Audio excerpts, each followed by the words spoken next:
So we're going to give you an overview of PhoneView version 5. The agenda, we'll just take you through some house rules, nice and simple. A little bit about UnifiedFX, just maybe a refresher for some and maybe new for some others. In terms of what's new within version 5, the main points that I'll cover is, and certainly the most major enhancement is what we're classing as a next generation endpoint control. So that will be the primary part of the demonstration as well that I'll take you through. It's an absolutely new way to drive endpoints, and it's not just for the sake of it. There's several benefits which I'll obviously take you through why we've put this together. Then that kind of leads into some other things which actually are a kind of offshoot in some respects. We have some advanced CTI commands for making phone calls and testing and things like that. On customer requests, this is something that's been asked for a while ago, but we've finally got around to adding it, is audit logging. We've also made some improvements to the scans, so you can customize which items to scan, so a bit more control over there. Enhanced ITL file management. We've made some subtle enhancements in that respect, which obviously I'll take you a little bit through. We've actually got another webinar session for, I think it's about a month from now, and we're going to have a dedicated session just on some enhanced ways to manage ITL files. It just seems to be going up more and more nowadays. It doesn't seem to die down, just seems to grow in terms of people's requirements in scenarios for managing ITL files. So we've got some enhancements in that space. More coming down the line as well, but we'll get a dedicated session just to cover some of the options on how to do that in a follow-up session. And then finally, a little bit on some commands that actually we've had in there for a while, but we're really just kind of publicizing them, which is nice and easy ways to set, update, and reset the TFTP server. So that's the main content that we're really publicizing as new in version 5, and I'll obviously demonstrate that and deal with any questions. In terms of questions and things like that, just some kind of main points in terms of house rules. Please feel free to submit the questions at any point. Please remember to submit the questions in the Q&A panel to all panelists. We've got a few members of the team on today. Not really, I don't know if we'll get many questions, obviously, but at least we're hopefully here to help if there are any. But please remember to submit it to all panelists. And what we'll also do is we are recording this session. If you do want a copy of the recording, you can email sales@unifiedfx.com for a detail. And but I might answer some questions throughout the session, but I'll make sure there's some time at the end just to do our best working through the questions. So a very quick rundown on ourselves. We have 3 main products that we have available, as most people probably know. We have PhoneView, so that's why you're here.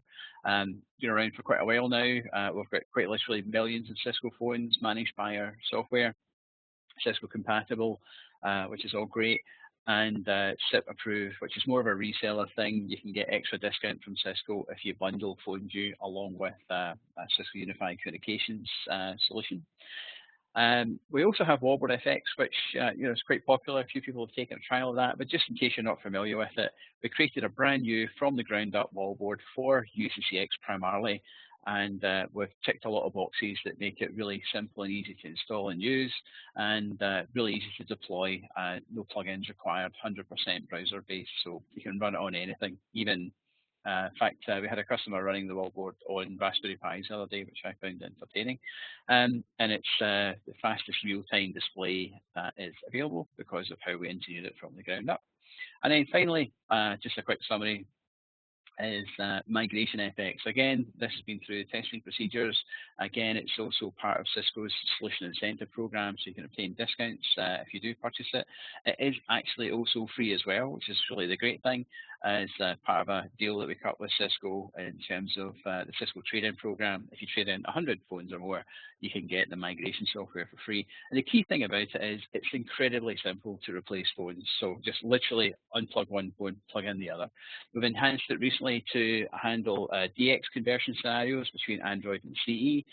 And top of that, we've actually included provisioning scenarios. So not just migrating from old to new phones, if you're deploying brand new handsets in a similar scheme to the way that Cisco's TAPS functionality works, you can use our Migration FX software for that purpose too, and that's actually free as well. So we do our best to kind of give things away where we can.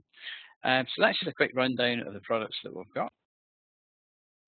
In terms of the new functionality in PhoneView, the kind of headline feature, and there's a few slides on this, and the core focus of the demonstration, is what we're classing as the next generation in endpoint control. And the key thing about this is how fast it is. It's incredibly flexible as well, really simple to use, but its primary objective was to increase the speed of controlling an endpoint.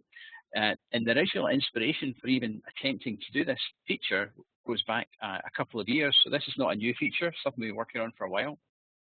But we've made a lot of progress recently with it, so we were able to publish it. And ultimately, when we were first working with Cisco and deploying our software in some of their lab environments, they were quite unsatisfied with the performance of screenshots on the 9971, as many of us have been, whoever's used that handset remotely.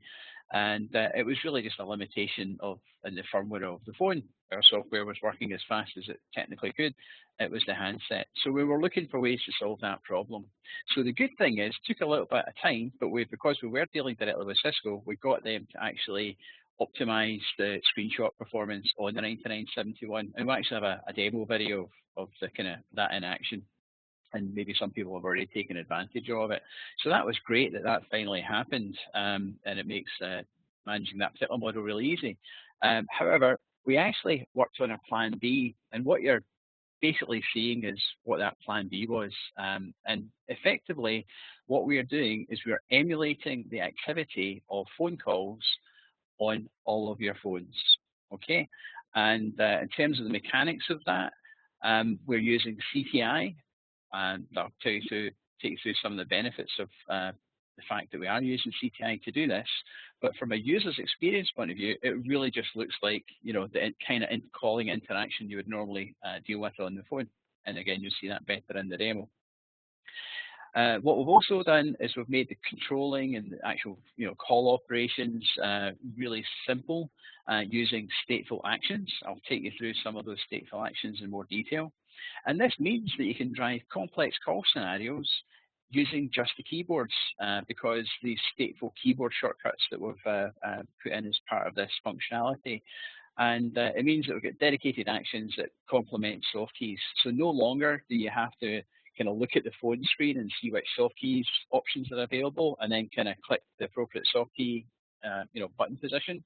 Instead, what we've done is we've taken those most common kind of call operations, which would normally be programmed and used against a soft key, and we've actually got dedicated keyboard shortcuts and buttons in the application to drive them. So it just means the whole kind of interaction's a lot smoother and simpler. And when you add all these parts together, which I'll take you through kind of bit by bit, it just makes the overall experience really simple and easy. Obviously, we are biased, but we're really keen to get people's feedback on this new feature as well. So the first key part of this new capability is this what we call kind of zero latency emulation. So we can see the call activity on your phones, and we visualize it using a kind of emulation of the phone display.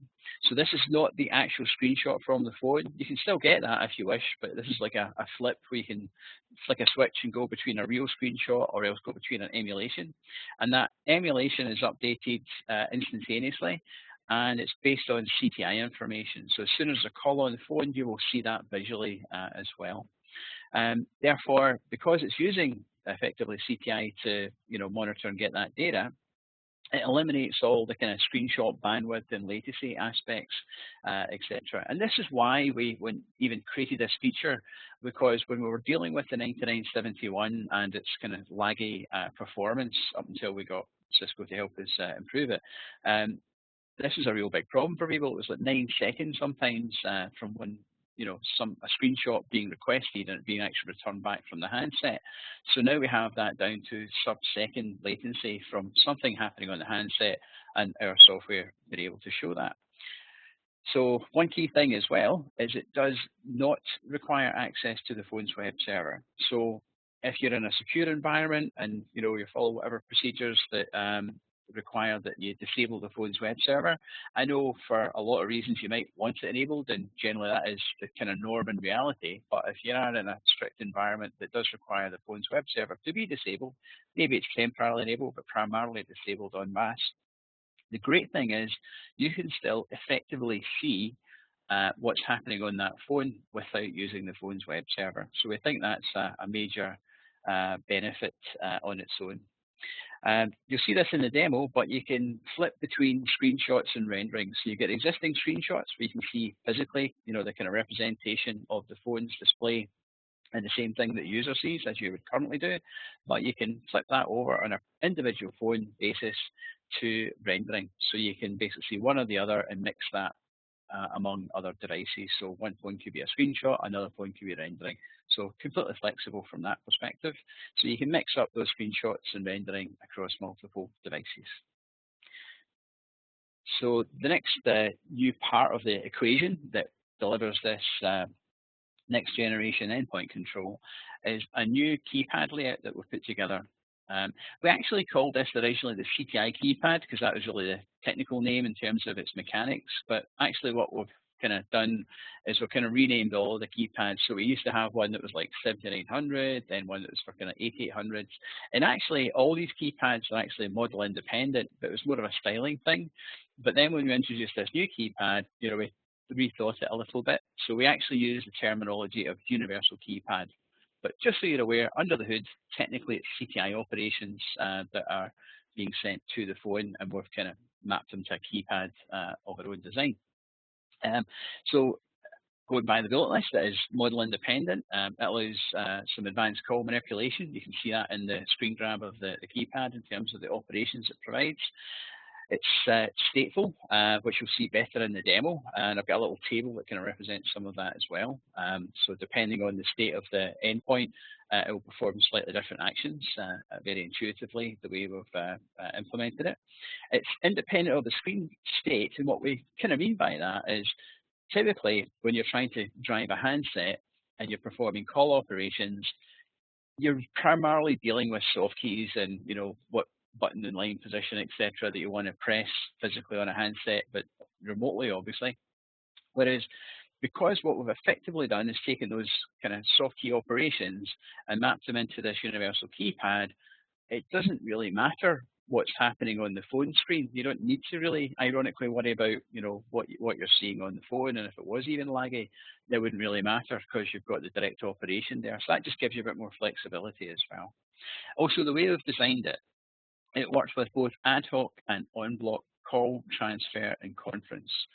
So to try and represent what I mean by that, if you look on the keypad here in this screenshot on the right-hand side of the slide, there's a kind of divider line, and anything below the divider line, that's just kind of interactive ad hoc operations.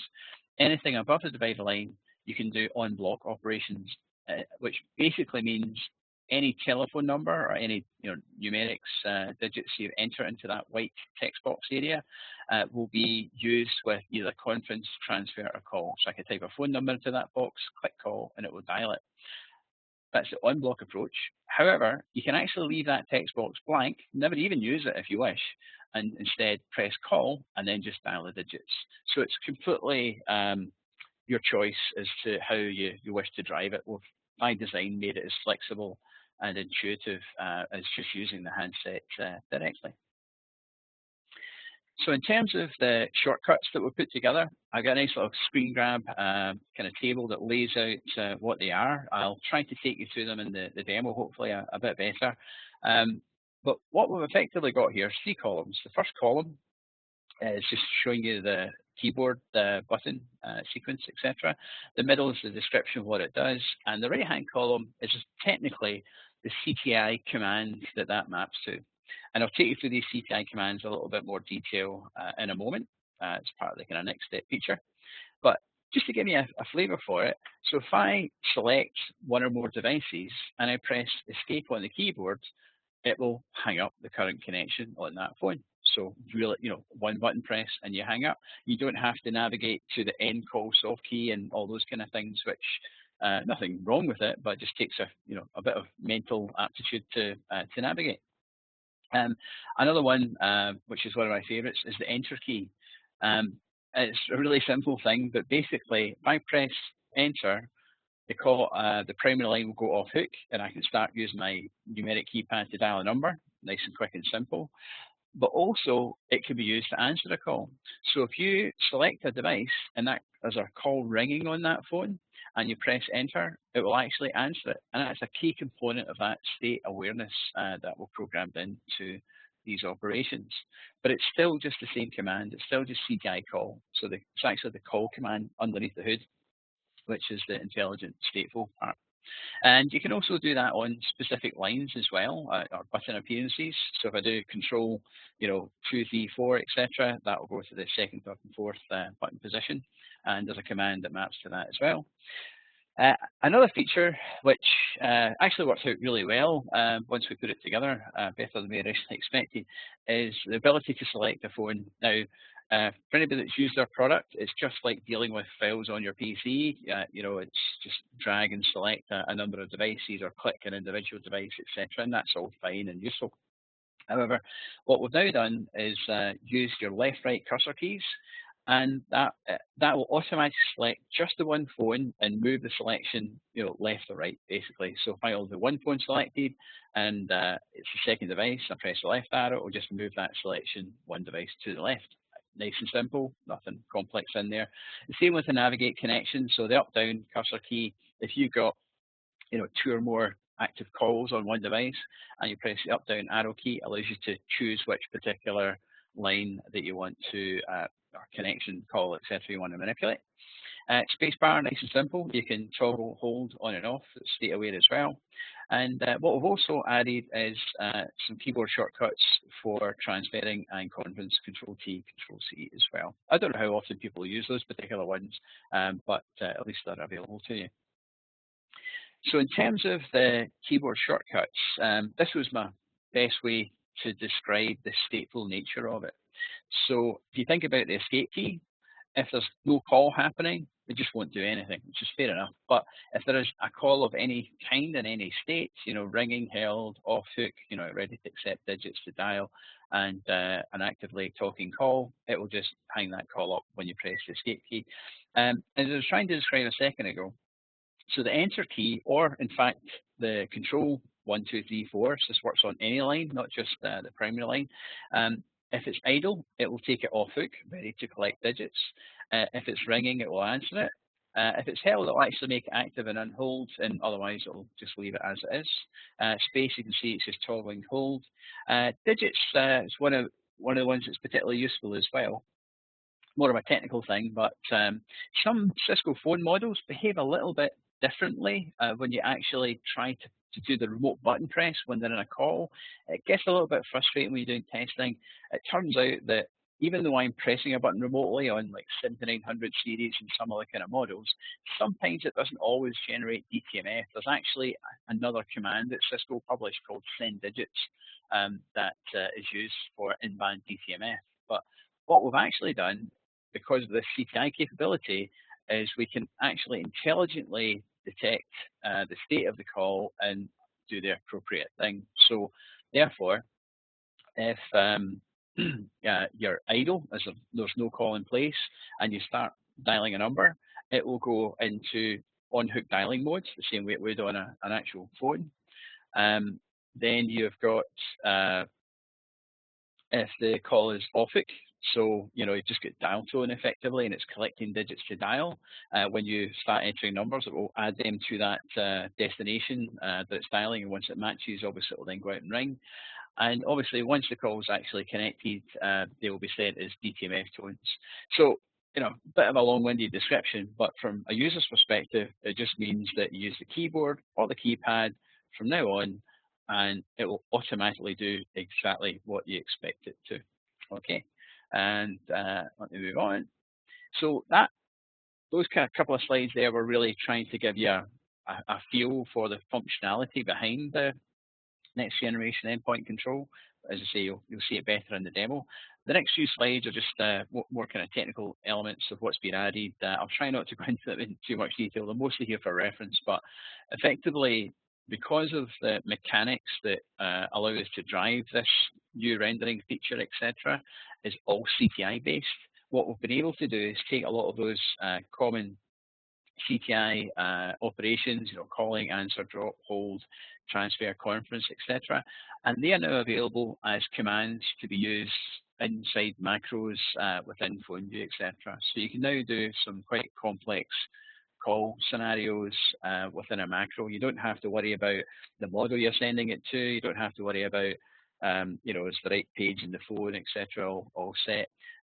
Even to a degree, you don't need to worry about so much about the state, because you can control that through these commands. You could do CTI drop at the beginning of your macro, then CTI call to dial out, add a pause in there, then hold on hold, those kind of things, etc.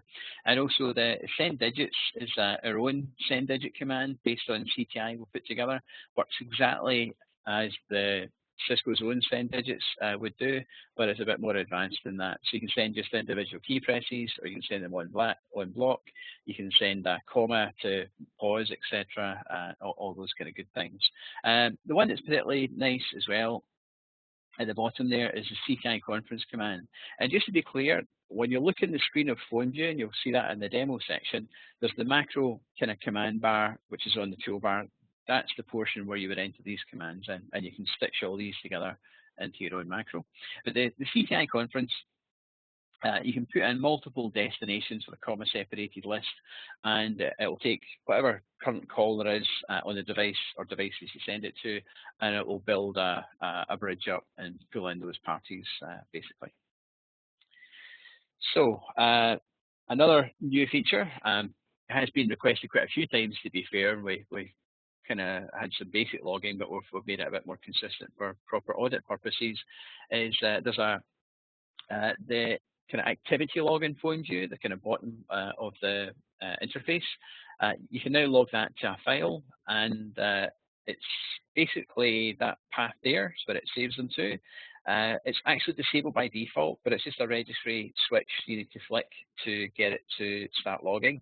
And then anybody who's using PhoneView, even if they're logged into different user sessions on a terminal server, etc., each of them will all start logging. And they will log to their own path by default, but you can actually override that as well if you wish to. Also, what it does is that it will tell you the user account from a Windows perspective that is using PhoneView, but also on top of that, if the customers using the policy feature, which is part of the enterprise edition of PhoneView, because we will know which individual users logged in via that policy login, we'll actually log that user information instead. So even if you had a single Windows account that multiple people were using, but because you have to log into PhoneView to use the policy feature, it's the PhoneView's policy user session it will audit. So that's great. So you can actually have a shared Windows account, but still differentiate between individual users if you're using the policy feature as well. Customized scan. So what we've done here is we've taken the different parts of a scan and we've broken them out and made them optional. Now, part of the reason for that is some of the scanning operations can be quite CPU intensive and put resources on both the network and sometimes on Call Manager as well. So we've identified that. So we've broken out each part of the scan, and we've put a little comment so you can see which one that could potentially place load on CUCM. So it means if you want to get like TFTP information, you may want to do that out of hours, for example, so you can run a scan at that point.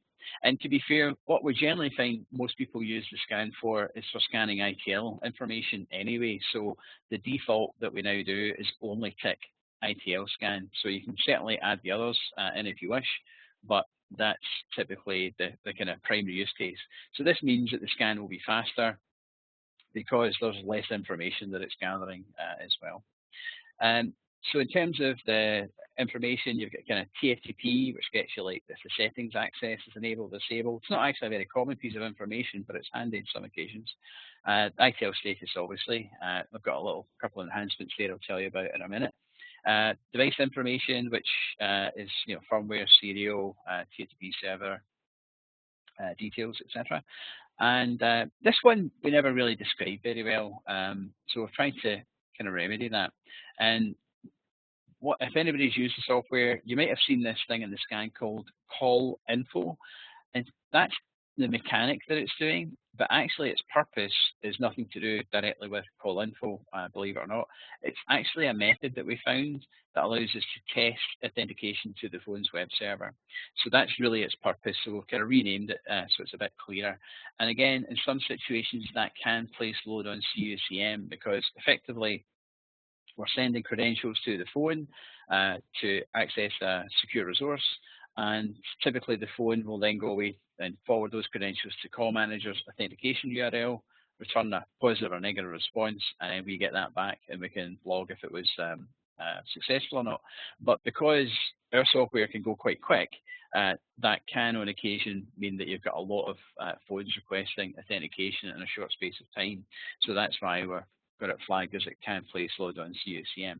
Now, as with anything, in the way that scan and all of our software works, you don't have to do it on the entire phone estate. You could choose a device pool at a time, a subset, etc. So it's not that you wouldn't necessarily want to run these things, it's just that maybe you want to be a bit more discreet about how and when you would do that.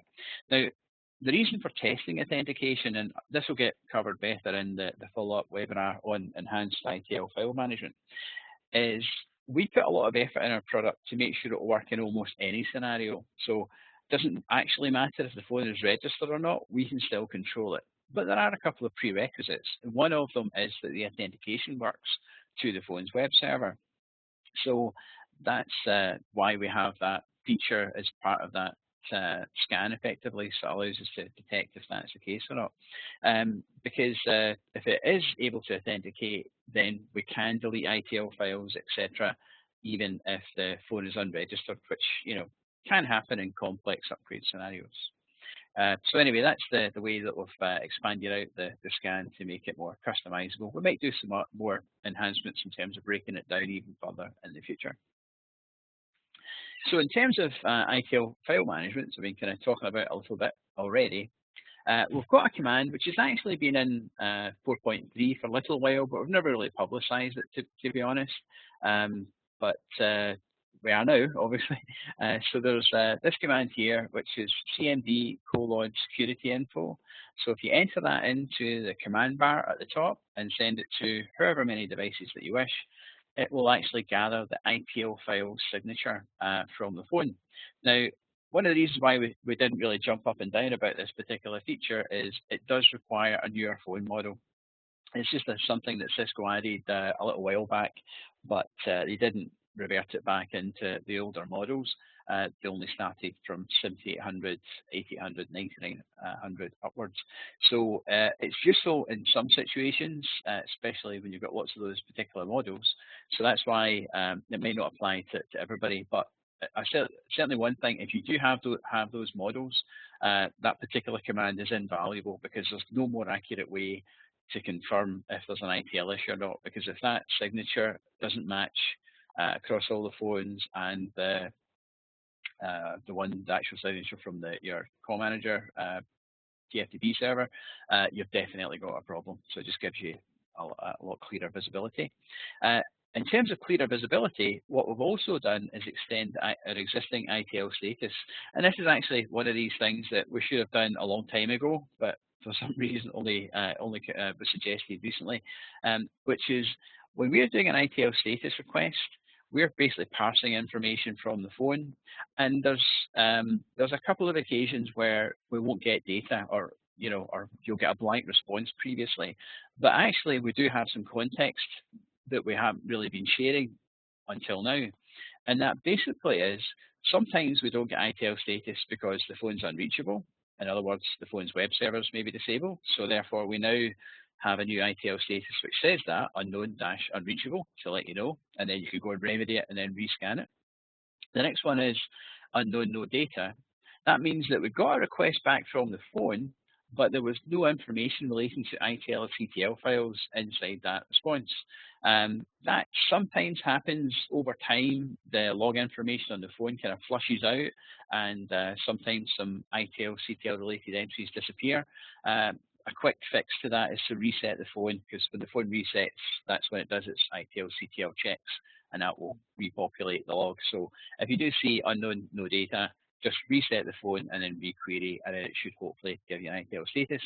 And then finally, well, another one, which is kind of like knowledge specific. We kind of know when we're using stuff which phones have ITL status or not, but we didn't really clarify that in the software, so we've now done that. So if you send a request to get ITL status from a phone model which does not support security by default or ITL files, you now get that response as its ITL status, no ITL for this model. So it's nice and clear.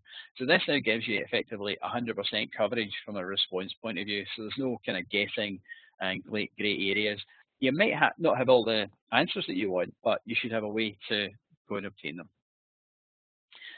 And then this is the kind of last new feature, if I remember. And again, this is one of these things that we actually have had in the product for a little while, but we've never really publicized or put much focus on. This is also something we're going to put a little bit of detail on this enhanced ITL file management webinar, which we'll do in a couple of weeks. You can register in the same place you register for this webinar. You might have seen it already, but I do recommend you join it. But basically, what we've done is build out a set of model-independent key sequences for updating and setting, etc., the TFTP server on a phone. And actually, this has become quite useful for a number of people recently, because it's quite common nowadays, we're moving phones between clusters and things like that, that, for a lot of people, they just want to delete the ITL file as part of that procedure when it moves the phone from one cluster to another. So we generally, get a lot of people that buy our software for that ITL delete capability just for moving phones. Sometimes there's usually a lot more behind that, obviously, in other scenarios that it's covering, but that's sometimes a core component of their upgrade procedure. And but what you can actually do, though, is if you want to, you can use this TFTP command, because it actually does two things. It sets TFTP server, so it can point it to the other cluster, for example, but it actually deletes the ITL file as well. So therefore, as a single operation, you can move phones from one cluster to another. You don't have to change DHCP scope information as part of it, etc. So you can effectively move a phone from one cluster to another, and then follow up later with the DHCP option 150 change. Or maybe you do it first, and it just means that once the phone's moved, you can then clear out that TFTP server setting, and it will have moved over, and then it will pick up the normal option 150. So it's not so much about manually setting TFTP servers all the time for all your devices. It's just using it temporarily to move phones from one cluster to another. So as part of that, we've got these 4 model independent commands, which is basically set TFTP server. That will both enable alt TFTP and specify the server 1's TFTP server address. You can obviously update it, so if alt TFTP is already enabled, you can then send that command to change the TFTP server value. You can also use the update command to set the second server. You can't do that directly. You'd have to do set server first and then update on TFTP server 2 if you want to set server 1 and server 2. You can combine those. And then finally, there's clear TFTP server, which basically does alt TFTP off in effect, or toggles off. So those kind of relatively straightforward commands that you can put into the macro command bar will basically be expanded out to the appropriate key sequence automatically, even if you have a mixture of different models selected. Oh, sorry, a second. There's something I meant to do there. Excellent. So that's me onto the demo portion. And here's an important point. When is the software available? It's available right now. We published it about an hour ago. So if you go to the usual PhoneView download page, you'll be able to get version 5 right now if you want to give it a try yourself. And that leads into the demonstration to show you in action. So bear with me a little second, and I'll just flip over to my demo system.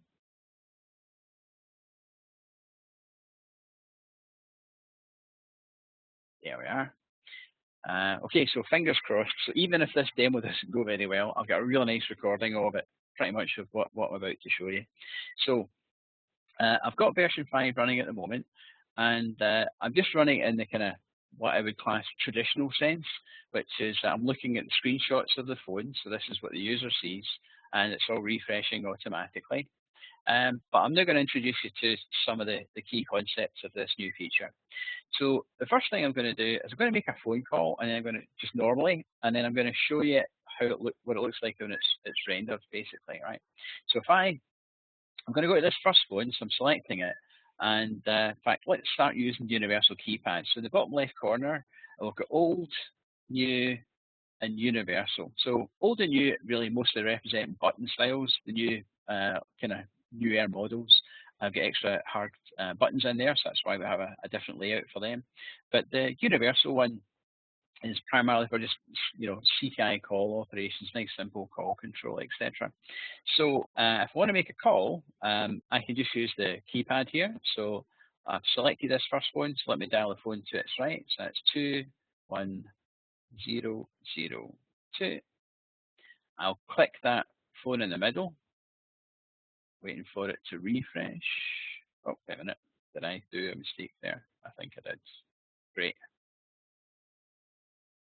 Let me try that again.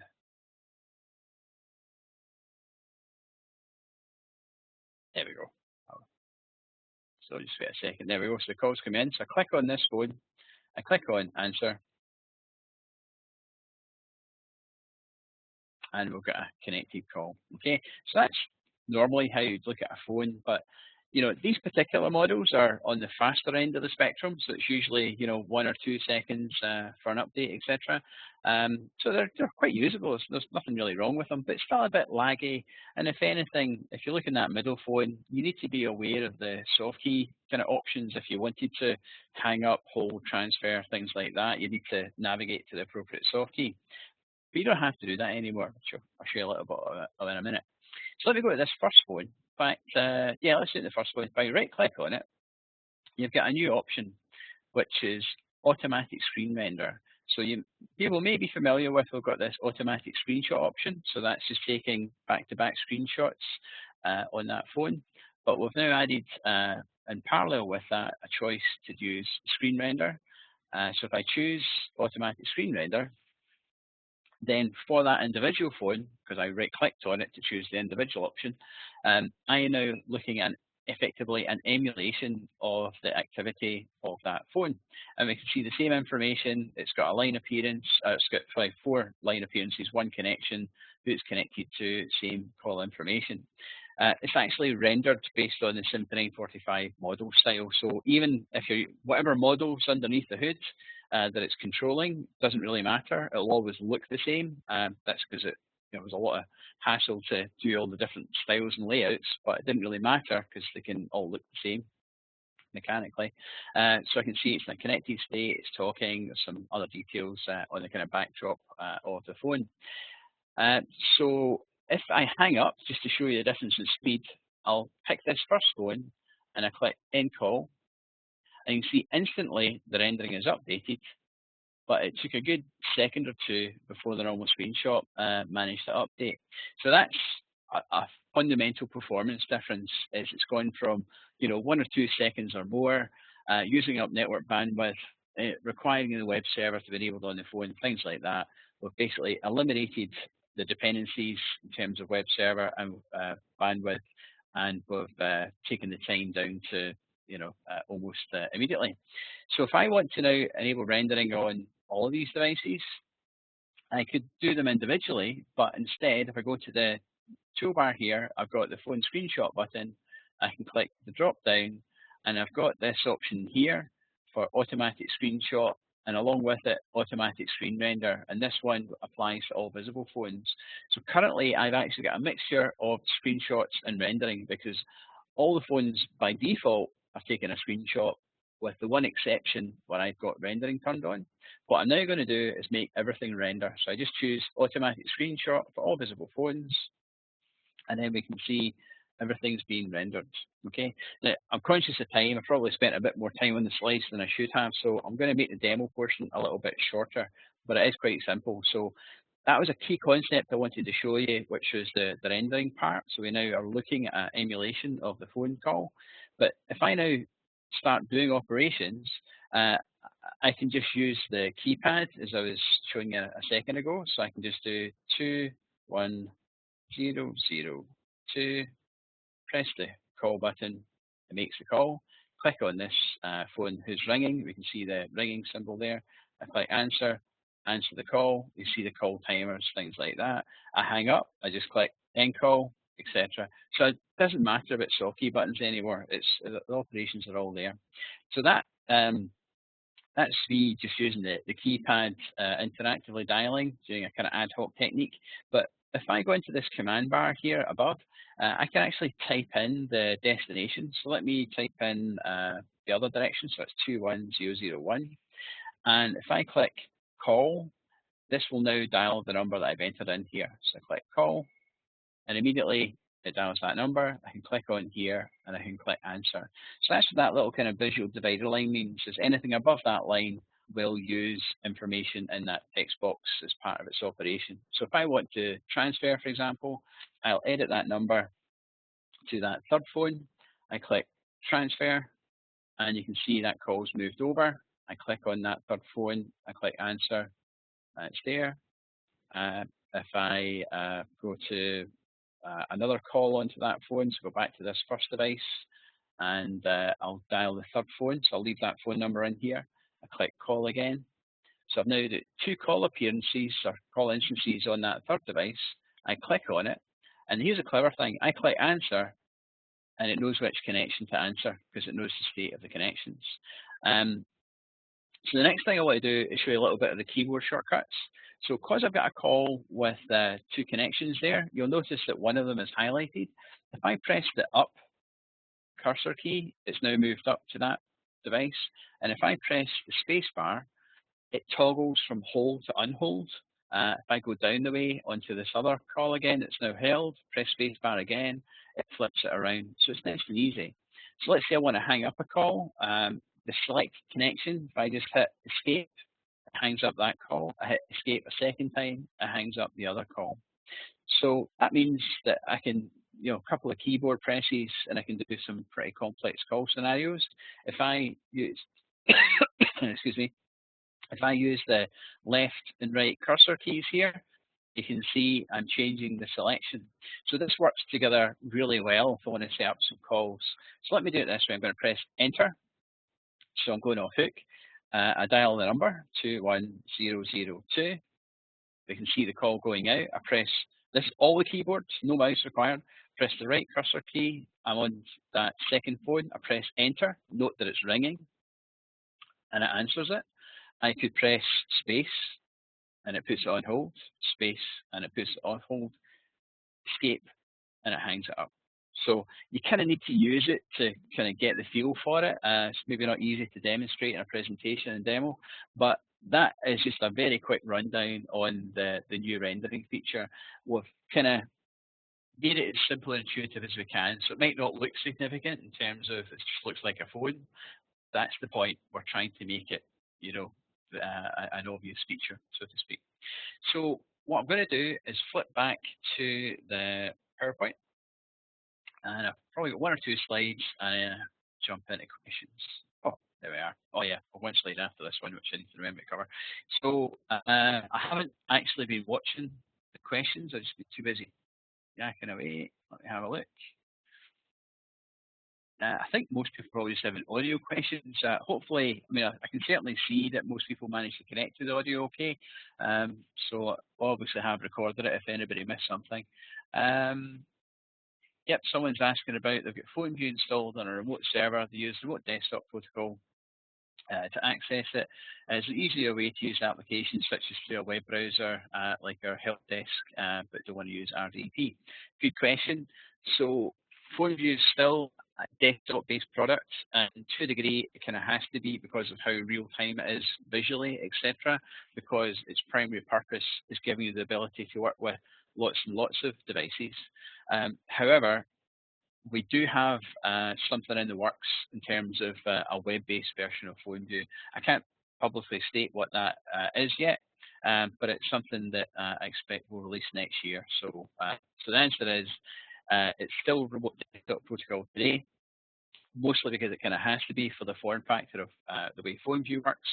But we do have something on the roadmap, which is, if you think about it, a bit like a web-based version of PhoneView that hopefully we'll have available for maybe the middle of next year. Another question, do we need to get a new license for the new version? That's a good prompt. I think it was answered actually, but it's a good prompt because I've got a slide on that. So that event URL, if you want to go back to that, if you haven't already registered for that enhanced ITL file management, that would be great. It's a free upgrade. There's no real difference as long as you've got a valid license key. Even if you originally got that license key as part of version 4 of PhoneView, it automatically will work with version 5. You don't have to do a thing. You can just download the new version software, install it on top, and your existing license key will work. The only reason why it wouldn't work is if that license key had already expired. So that's, you know, because we have a date time expiry in our license keys now. So as I say, just install the new version on top, and it's available right now. So I think that's actually a bit quiet in terms of questions. Maybe I missed some stuff in chat. Yeah, I tell you what, given I thought there'd be a bit more questions than that, so which I'm not going to complain about. So I've got another 5 minutes. So I'm going to go back to the demo, because what I didn't do, so I thought it'd be tight on time, was cover some of the other new features.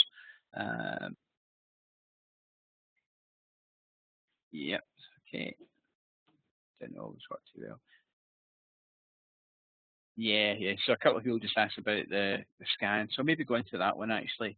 And a shortcut for URI dialing. Right, I'll cover those two in a demo form factor. So give me a second, I'll jump back. So the first one was the scan. So if we go to scan, just proceed past the first page. Just realized that, yeah, it's got scan all phones. Basically, by default, it's got ITL selected. If you choose device information, that will get the firmware, etc.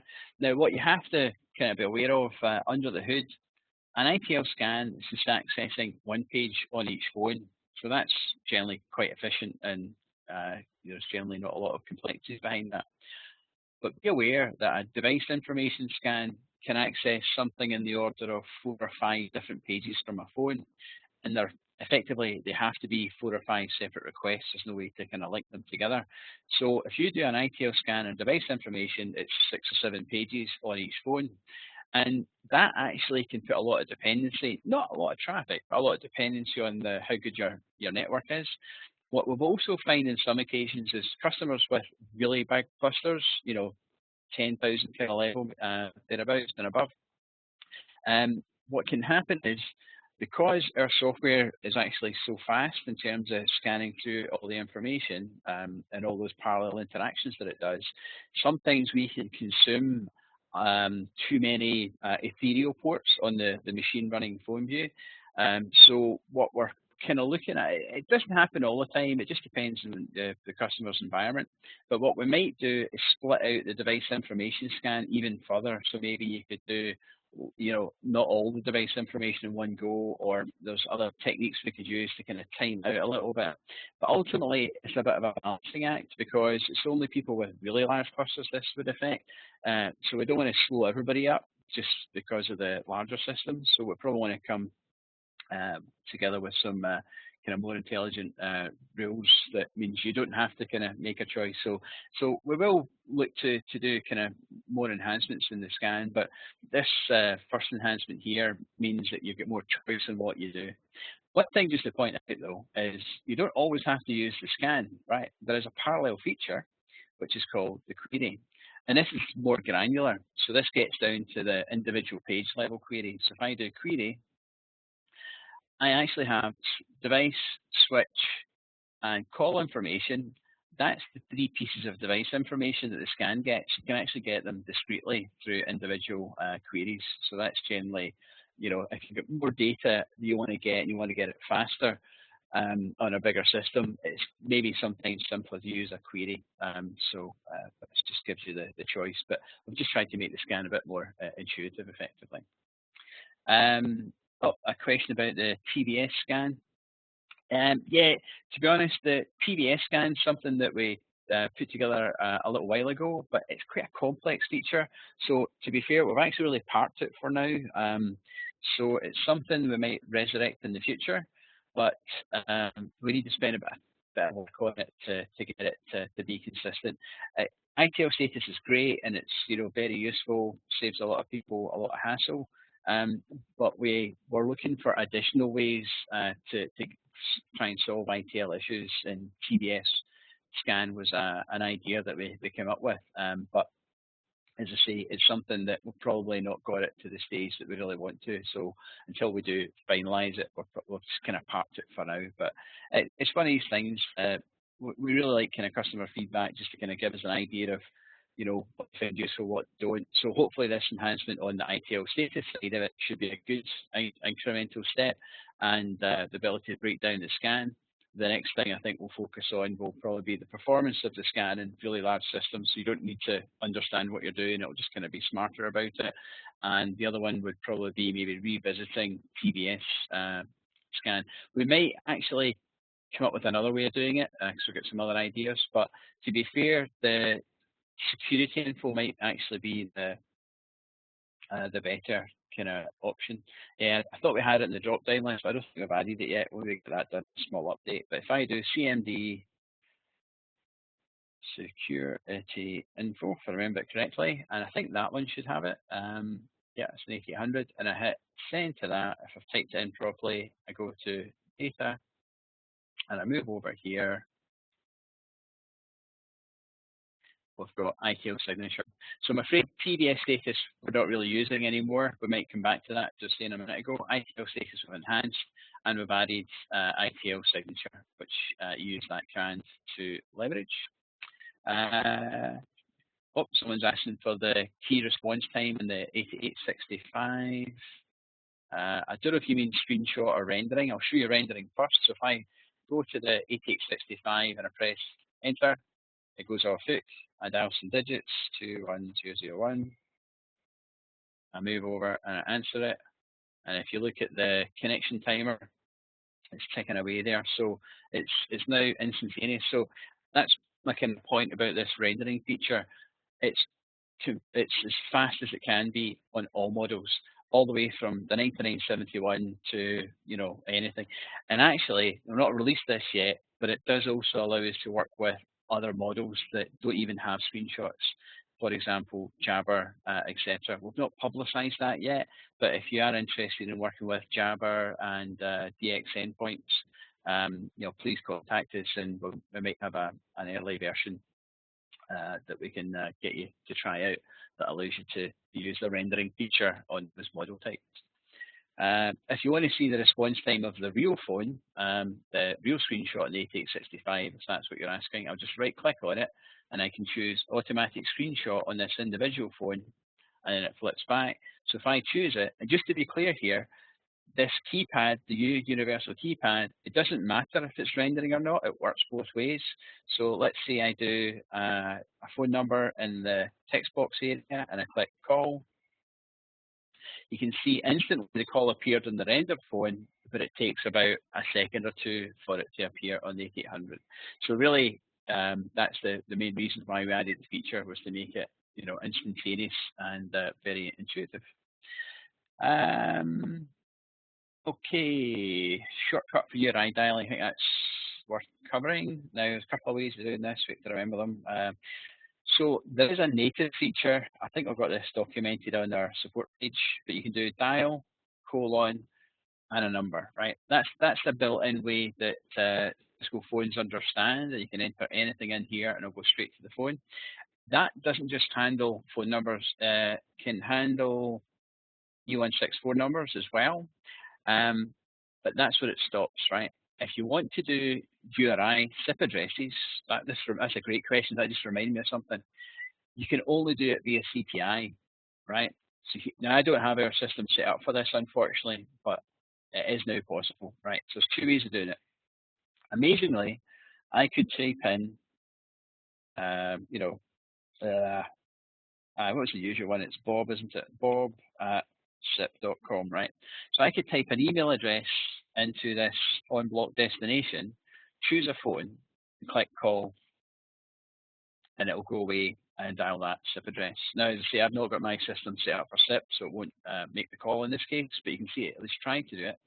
I can do the same thing here. So what you might notice, if you look at the bottom here at the activity log, anytime I'm performing an action in the universal keypad or using the keyboard, they're really just mapping to these new CTI commands that were created. So if I go to that command here, CTI call Bob, etc., and I right click on it, I can grab it out of the log using the create macro feature. So that would just select one or more items in the log and it turns them into a macro. You can do it with just one command as well.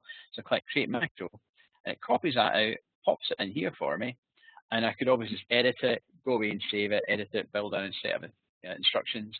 And I can use that command as well. So in fact, let's just give it a try on 3 devices. It won't succeed, obviously, because that destination isn't reachable, but you can see, oh wow, oh, how cool is that? That's actually trying it because it's a SIP phone. So it's trying to call Bob on that call manager. That's good fun. I didn't expect it to. That was good. Okay, let me see if there's anything else. We're kind of a little bit over time. Custom groups, good question. We've covered that before, but probably did it the once, so it's a very useful feature worth covering.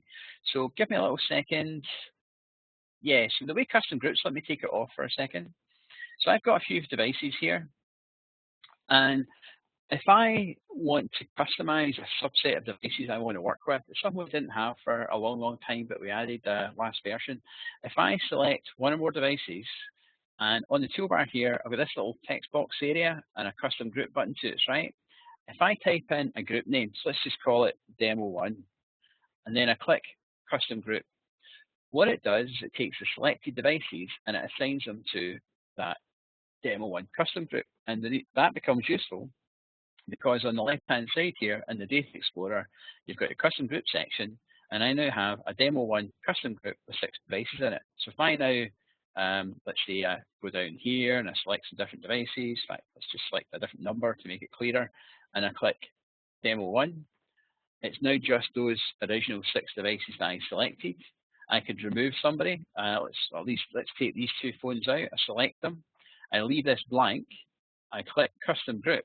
And it asks me if I want to delete them from the custom group. I say yes. And they're gone. Obviously, scroll down for those other phones. I've now only got 4. I can add other devices to the existing group if I just uncheck that. And I don't know, try a couple of phones over here. And if you look in this little kind of box here, there's also a little drop down. It remembers the custom groups that it's got. So I choose Demo1. I could just type it as well. I'll type a different one too. But if I want to add it to this existing Demo1 custom group, I select Demo1, click Custom Group, and the selected devices get added to that group, and then we're back to having 6 devices again. And if I want to delete the custom group, it's kind of intuitive on the basis that if I remove everything from that group, it disappears. So let me select all devices in that group. Let me leave this blank, click Custom Group. Do you want to delete them? Yes. And then that group is gone. So it's no longer here available. Let's go back to another demo one. Oh, that's a good question, but I don't really have time to go into that. I've got a question on custom HTTP parsing. I tell you what, I'm going to reply to that one directly.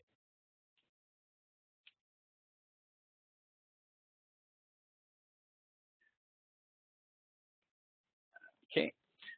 Oops, more questions coming. I'll tell you what, I'm going to kind of run over a little bit, maybe not for too long, maybe try and cap it after 5 minutes, just because there's a couple of questions now coming in. So down custom groups, once you have a device group selected and screen render, are you able to select individual phones to screenshot from that group? You should be able to do that, yeah, as long as screenshots are working, obviously. But basically, let's see if I can show that. If I've got a device pool. So right now, I've got screen render turned on by default, so that's all visible phones, so everything by default's rendering. If I go to a subset, let me try this default device pool in this case. Now note that's a screenshot.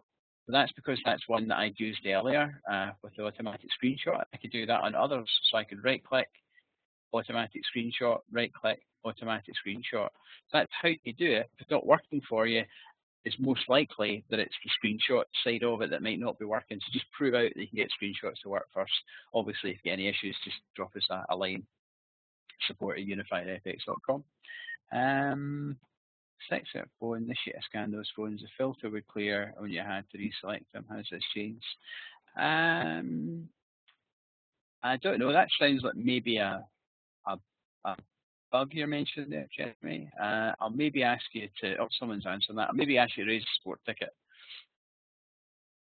Yeah. So anything that I'm showing you should work in your environment. Anything that you don't see working the way you expect it to, please just raise a support ticket. Obviously, this is brand new functionality, but here's the thing.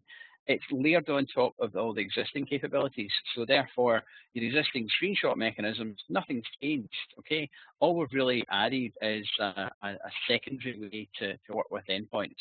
That secondary mechanism, the rendering, etc., is new. So, obviously there's a chance of some, glitches and things we need to work on through there. But fundamentally, it won't affect the normal operation of PhoneView because it's just extra functionality, the way that we've built it in there. Okay, so I'm going to wrap up there. I think that's pretty much all the questions answered.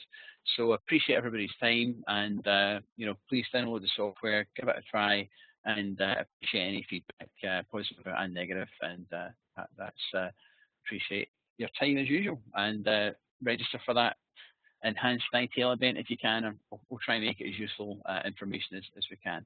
Take care. Thanks for everybody's time. Bye bye.